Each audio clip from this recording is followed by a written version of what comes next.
Hello সবাইকে, আমাদের চ্যানেলে তোমাদের আরও একবার ওয়েলকাম। আশা করি তোমরা সবাই ভালো আছো, সুস্থ আছো। তোমাদের জন্য আরও একটি নতুন পদ নিয়ে চলে এসেছি। চলো শুরু করা যাক ভিন্ন স্বাদের পথ চলা। আজকের রেসিপি রুই পোস্ত। সবার প্রথমে মাছগুলিকে পরিষ্কার করে ধুয়ে তাতে নুন হলুদ মাখিয়ে 10 মিনিটের জন্য রেখে দিলাম। তারপর কড়াইয়ে তেল দিলাম।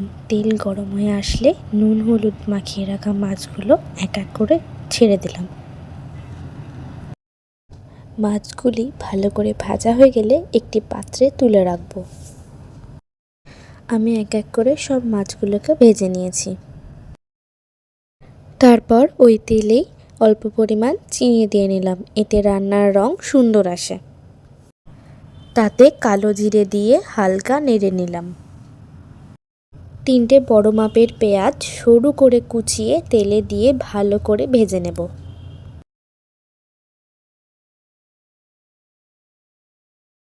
পেঁয়াজ হালকা বাদামি হয়ে আসলে তাতে আদা বাটা, রসুন বাটা এবং কাঁচা লঙ্কা বাটা দিয়ে দেব।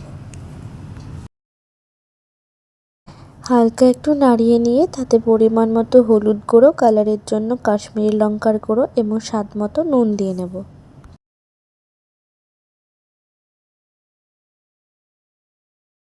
ভালো করে মশলাটা কষতে থাকবো। তারপরে তাতে একটা টমেটো পেস্ট করে দিয়ে নেব। মশলাটি ভালো করে কষতে থাকবো যতক্ষণ না টমেটোর কাঁচা গন্ধটি যাচ্ছে।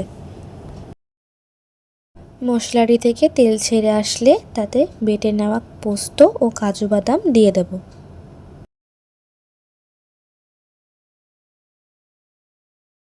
এবার সব কিছু একসাথে ভালো করে মিশিয়ে নেব।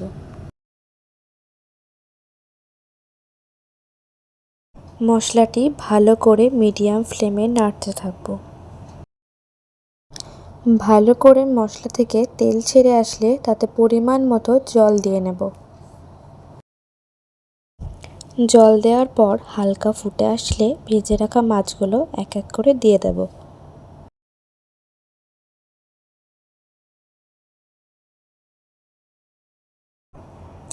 মাছগুলি হালকা হাতে নেড়ে নেব, বেশি নাড়লে মাছগুলি ভেঙে যেতে পারে। তাতে চেরা কাঁচা লঙ্কা ও কুচি করে নেওয়া ধনেপাতা উপর থেকে ছড়িয়ে দেব। হালকা ফুটে আসলেই আমাদের রুই পোস্ত রেডি। একটি পাত্রে পরিবেশন করে নেব। তোমরাও ঠিক এভাবেই আমার দেখানো পদ্ধতিতে রুই পোস্ত তৈরি করে নিতে পারবে। আজকের ভিডিওটি এখানে শেষ করছি। ভিডিওটি ভালো লাগলে লাইক, কমেন্ট এবং শেয়ার করে দিও। ঠিক এইরকম ভিন্ন স্বাদের রেসিপি দেখার জন্য আমাদের চ্যানেলটিকে সাবস্ক্রাইব করে দিও এবং পাশে থাকা বেল আইকনটিকে প্রেস করে দিও। আজকের মতন টাটা, গুড নাইট, সবাই ভালো থেকো।